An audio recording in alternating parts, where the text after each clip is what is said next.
Bismillahirrahmanirrahim. Assalamualaikum warahmatullahi taala wabarakatuh. Alhamdulillahirabbil alamin wa sallallahu ala sayyidina Muhammadin wa ala alihi wa sahbihi wasallam amma ba'du.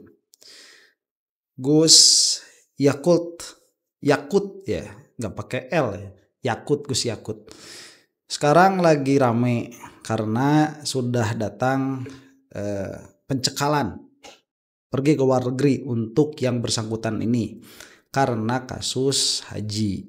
Nah, kasusnya itu secara detail silahkan dicari sendiri, cuman gambaran global, dan maafkan apabila saya salah, itu pada saat yang bersangkutan ini sedang menjadi Menteri Agama ada penambahan kuota haji sekitar 20.000 kalau tidak salah itu.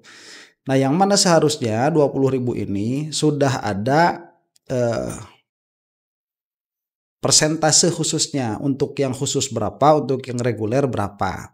Tetapi kemudian malah dilebihkan. Jadi yang 10.000 itu malah dikasihkan untuk yang khusus, dan di situ bisa terjadi kerugian ya, dalam pengertian kalaupun memang itu menjadi haji yang khusus, maka bisa ada keuntungan di situ, dan mendapatkan keuntungan dari jabatan itu bisa dianggap sebagai tindak pidana korupsi.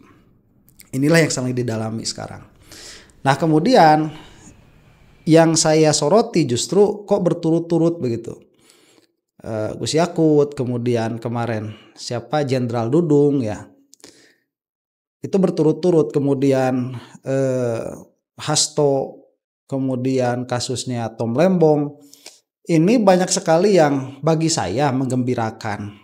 Nah, kenapa? Karena sudah lama rasa keadilan ini tidak dipenuhi dengan baik. Sekarang sedikit demi sedikit itu sudah mulai nampak ada upaya penegakan hukum.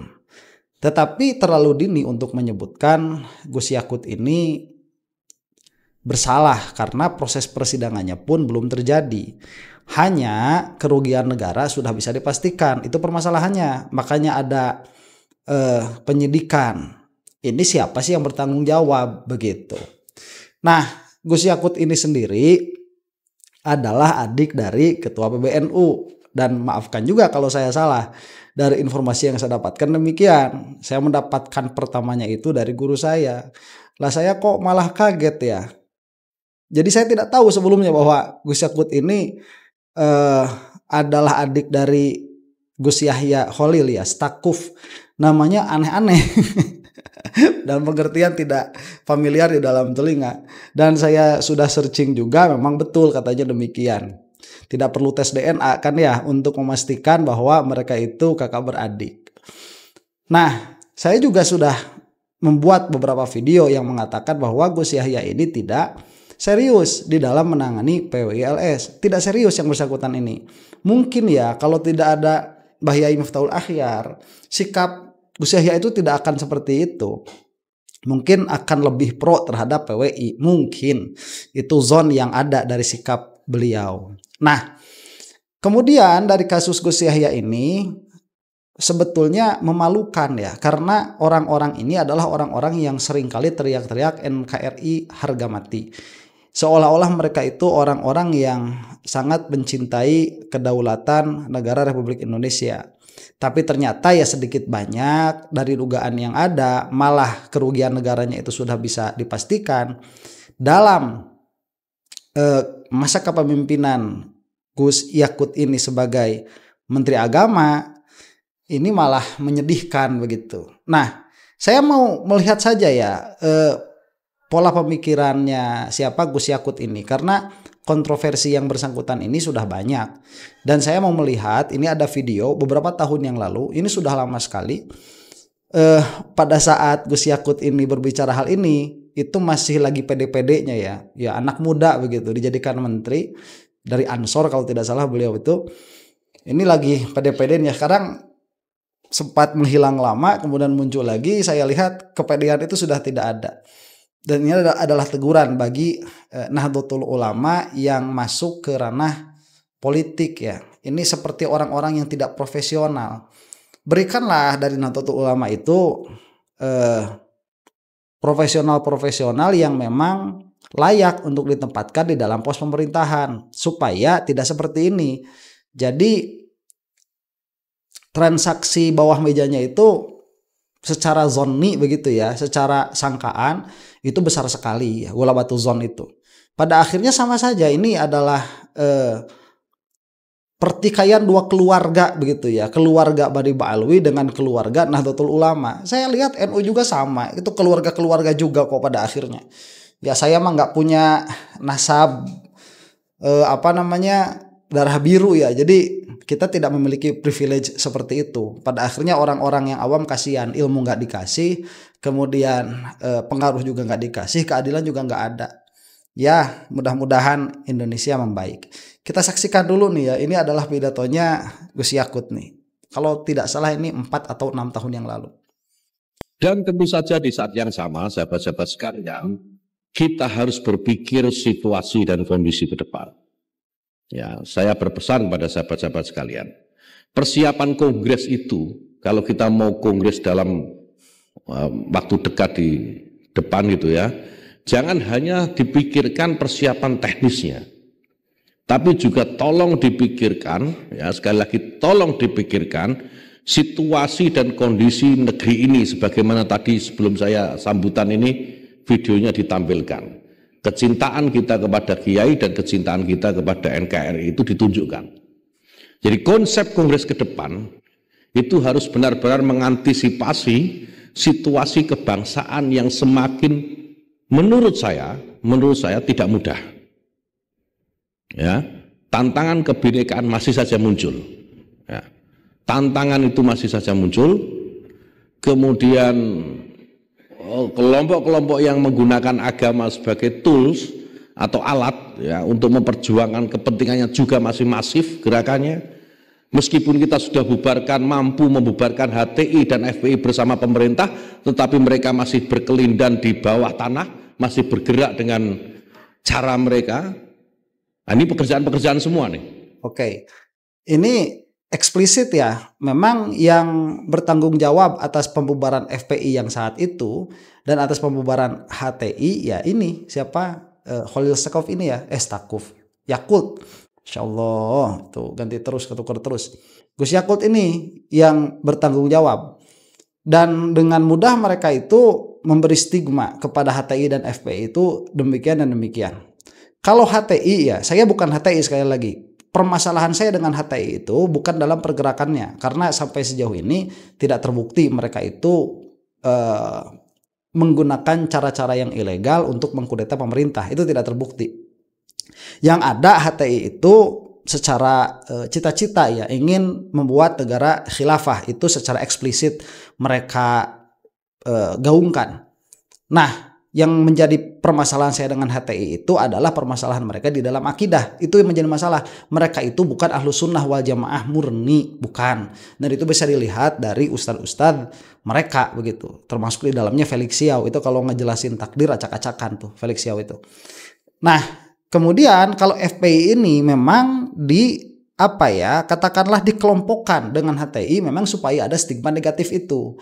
Padahal FPI ini itu ahlu sunnah wal jamaah murni ya, terlepas dari ada segelintir orang yang memakai baju FPI kemudian membuat onar.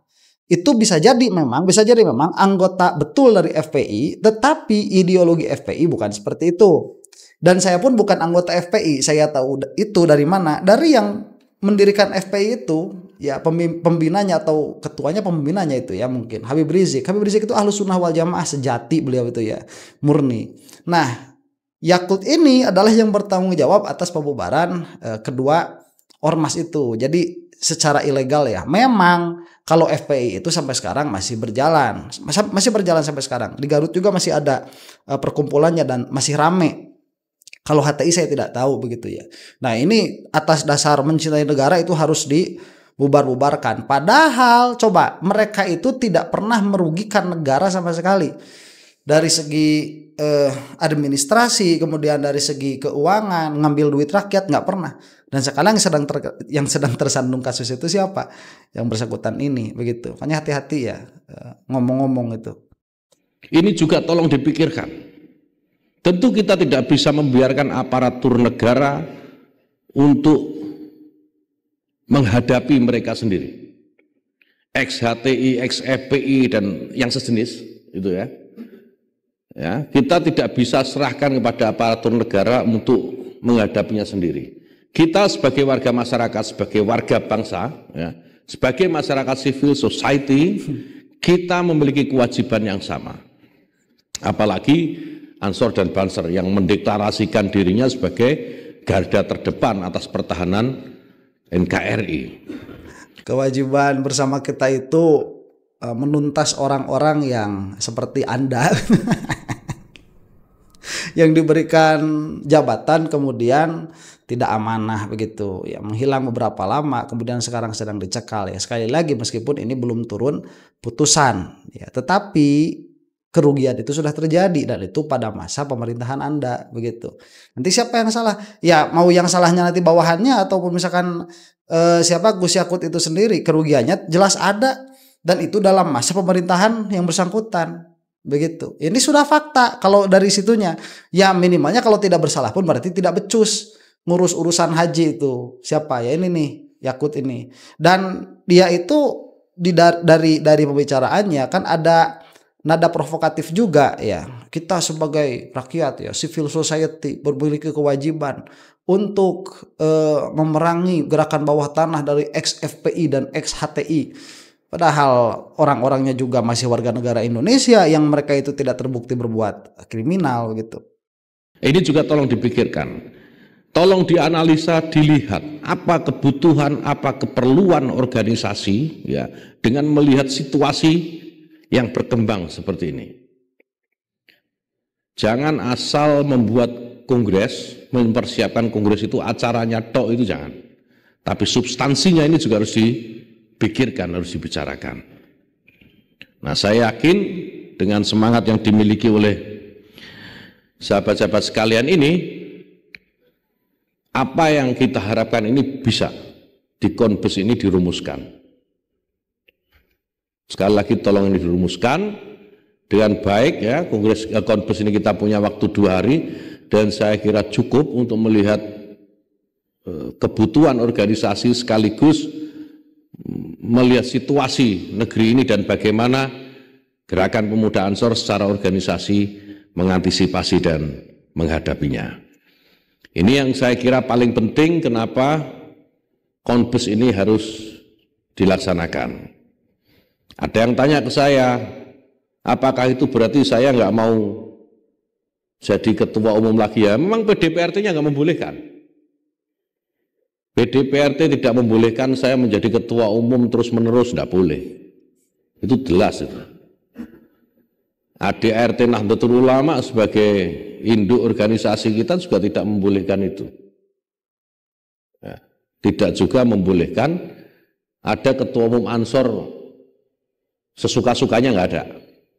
Ada batasan waktu yang menentukan. Ya. Di balik itu ada kekhawatiran yang disampaikan ke saya. Sebagian sahabat-sahabat khawatir, ini kan ketua umum ini jadi menteri agama, nanti kalau nggak jadi ketua umum lagi nggak mau mikirin Ansor. Jadi melupakan Ansor. Ada yang bilang begitu ke saya. Dan saya bilang sahabat-sahabat sekalian, ya, dalam posisi apapun, sekarang kebetulan mendapatkan amanah sebagai menteri agama. Amanah yang diberikan oleh Presiden kepada saya. Ya, dalam posisi apapun sekali lagi, ini catat baik-baik. Saya ini orang yang ngerti cara berterima kasih kepada orang lain. Ya apalagi kepada organisasi sebesar Gerakan Pemuda Ansor ini.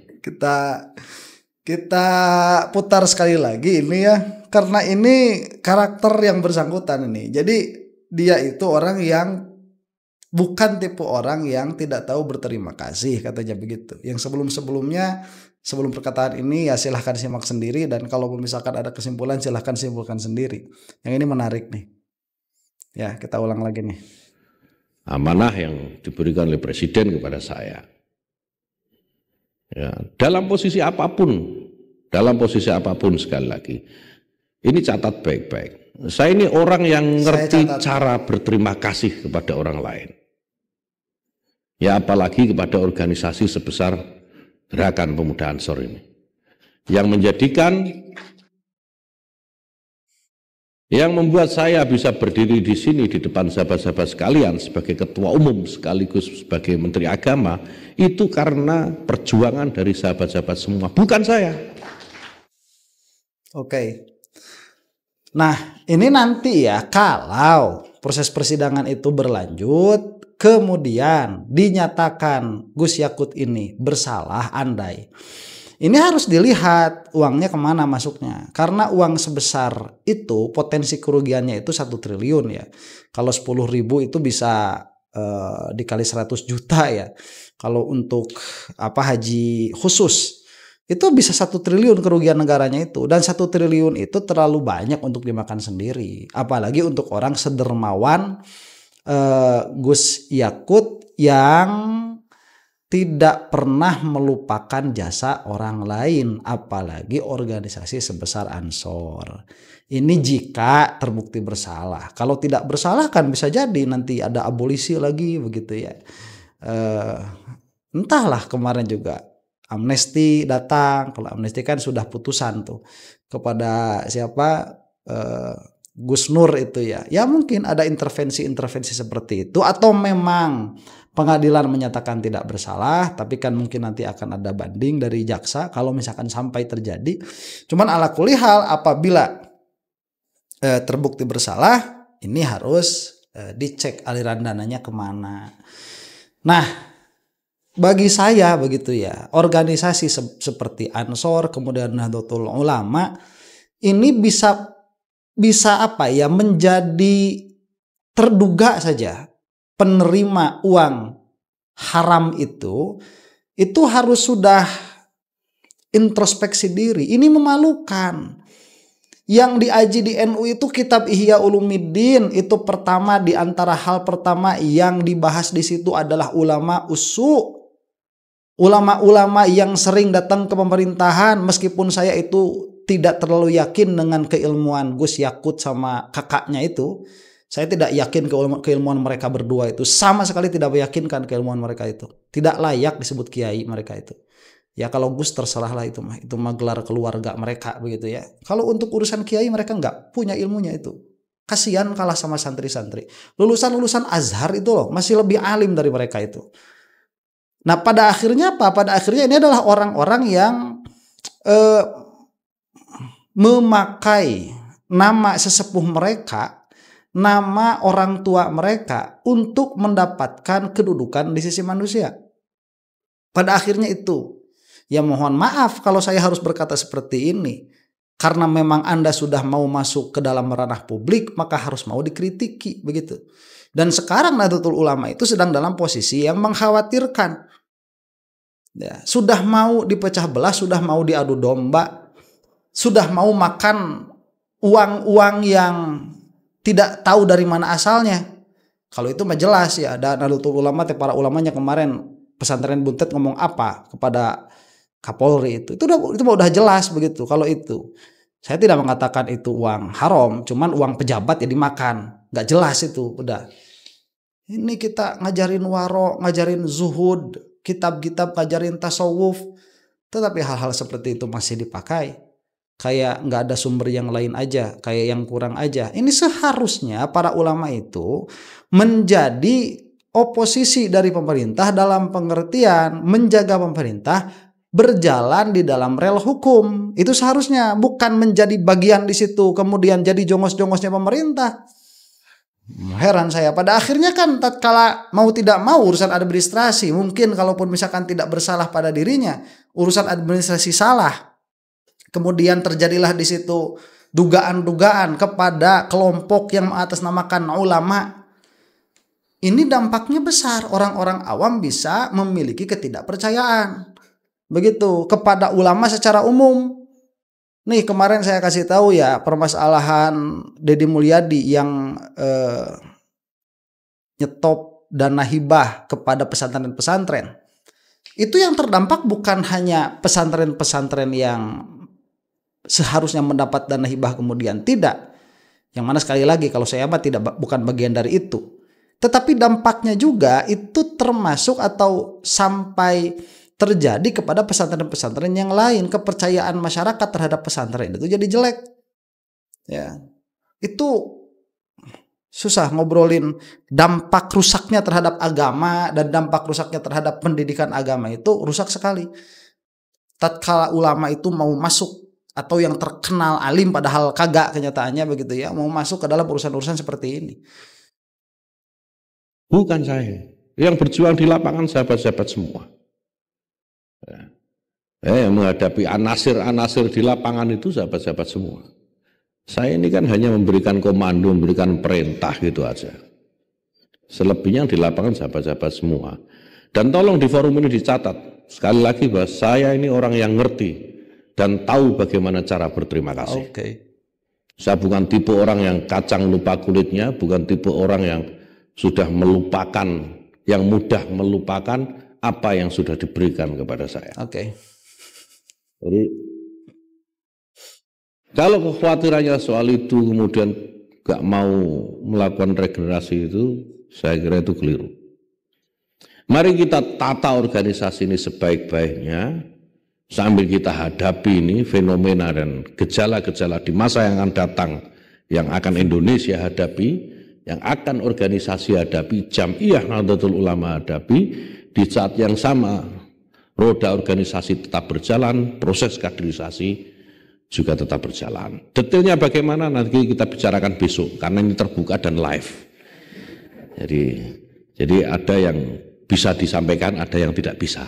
Jadi ada yang terbatas itu supaya nggak bikin viral lagi. Kalau saya sampaikan terbuka pasti viral. Dan sahabat-sahabat harus ingat kenapa saya mendorong supaya kongres ini segera dibicarakan. Saya tahu, saya ini sejujurnya sepenuh hati saya ini saya tahu kalau sahabat-sahabat ini ada sesuatu yang membuat berat melakukan kongres. Selain tantangan situasinya memang belum memungkinkan untuk kongres, saya tahu. Nah, karena itu maka mari kita nanti duduk bersama kita pecahkan. Jangan memberikan ruang ya, karena keinginan sahabat-sahabat sekalian ini, jangan memberikan kepada pihak lain ya. Jangan memberikan ruang kepada orang lain untuk mengacak-acak organisasi kita. Sahabat-sahabat sekalian boleh punya keinginan, sahabat-sahabat sekalian boleh punya kehendak, tetapi keinginan itu, kehendak itu jangan memberikan ruang ya, untuk orang lain, pihak lain, siapapun itu untuk mengacak-acak barisan yang sudah rapi ini. Kerapian barisan ini harus dipertahankan. Sekali lagi, kerapian barisan ini harus dipertahankan. Saya selalu bilang, kita ini filosofinya sederhana. Filosofi kita ini filosofi barisan. Barisan itu kalau di depan melangkah kaki kanan, di belakang pun harus kaki kanan. Di depan melangkah kaki kiri, belakang kaki kiri. Ya, barisan kalau di depan ada melangkah kaki kanan, di belakang, di tengah ada melangkah kaki kiri, kita ingatkan sekali dua kali. Kakimu salah tuh melangkah. Kalau sudah diingatkan sekali dua kali kok tetap dablek. Kita jalan kaki kanan yang di depan, di tengah, di belakang masih kaki kiri, pilihannya hanya satu, keluarkan dari barisan. Tidak boleh sombong kita sebagai kader. Sahabat-sahabat sekalian, kita ini, kader-kader ini yang membutuhkan Ansor, yang membutuhkan organisasi sebesar Gerakan Pemuda Ansor ini, bukan sebaliknya. Sekali lagi saya katakan, saya ini bukan siapa-siapa kalau bukan kader Ansor. Bukan siapa-siapa. Tidak mungkin Presiden Jokowi itu akan meminta saya melaksanakan tanggung jawab besar di Kementerian Agama kalau saya tidak dilihat sebagai kader Gerakan Pemuda Ansor. Ya, ini FPI itu bubarnya kan di masa Yakut ini ya. Coba bener lagi apa enggak tuh, saya tidak terlalu ingat detail-detail seperti itu. Cuman yang jelas kan di bawah pemerintahan Jokowi. Ya makanya ada politis juga kan, kenapa yang bersangkutan ini jadi menteri agama. Coba kalau misalkan jadi menteri agamanya itu seperti sekarang ya, yang sepuh. Siapa? Pak Nasaruddin Umar. Pak Nasaruddin itu jangankan FPI, PWI aja dibiarin sama beliau itu. Karena memang ada beberapa perkara yang tidak boleh terlalu ikut campur begitu negara itu. Nah ini Jokowi itu memang daya rusaknya luar biasa. Selama 10 tahun menjabat itu Jokowi lah ya, daya rusaknya luar biasa. Dan ada transaksional seperti itu, mungkin ya minimalnya Pak Jokowi itu sudah menunjuk orang yang tidak memiliki kompetensi untuk menjadi menteri agama, dan itu banyak sekali dilaksanakan oleh Jokowi itu, makanya daya rusaknya itu luar biasa. Nah sampai sini saja ya, jadi saya tidak terlalu paham apa yang dikatakan oleh Gus Yakut ini, karena memang ini berkaitan dengan Ansor dan saya tidak terlalu mengenal Ansor, hanya beberapa saja teman saya yang Ansor itu, dan tadi mengatakan jangan sampai mau dirusak dan lain sebagainya. Cuman yang jelas Ansor dan Banser itu sudah dipakai alat oleh PWI ya. Dulu sebelum PWI ini memang secara jelas dikeluarkan dalam pengertian dijadikan organisasi yang tidak boleh diikuti oleh Nahdlatul Ulama, dan itu sudah terjadi begitu ya, daya rusaknya sudah terjadi ya, itu urusan lah. Cuman sekarang sudah mulai terlihat orang-orang yang berseberangan dengan Habib Rizik, orang-orang yang berseberangan dengan FPI. Dalam pengertian berseberangan di sini adalah mengganggu begitu ya, mereka dalam nahi mungkar itu minimalnya adalah terduga atau orang-orang yang patut diduga, minimalnya itu. Tapi secara pribadi saya mendoakan mudah-mudahan Gus Yakut ini memang tidak terlibat sama sekali. Itu doanya mudah-mudahan. Kenapa? Ya karena mau tidak mau, meskipun orang ini bodoh ya, saya tahu lah begitu. Bukan tahu ya, ghalabatuz zon, sangkaan besar saya orang ini bodoh. Meskipun orang yang bersangkutan ini dia itu bodoh, tetapi dia itu terkenalnya kan alim, terkenalnya ulama, kiai haji, kemudian Gus, terkenalnya kan itu. Nanti kalau misalkan ini terbukti bersalah, yang rugi siapa? Semua orang yang punya gelar tadi begitu. Kata Abu Yauci, kiainya jadi kuadrat ya, kiai kok begitu, Gus kok begitu. Akhirnya nanti begitu. Mudah-mudahan Allah Subhanahu Wa Taala menutup aib-aib kita, kesalahan-kesalahan kita di dunia dan di akhirat. Mudah-mudahan Allah Subhanahu Wa Taala tidak menjadikan kita sebagai wasilah terjadinya kerusakan yang masif, yang umum, yang sumarambah kalau kata orang Sunda itu ya. Wallahu taala a'lam bishawab. Assalamualaikum warahmatullahi taala wabarakatuh.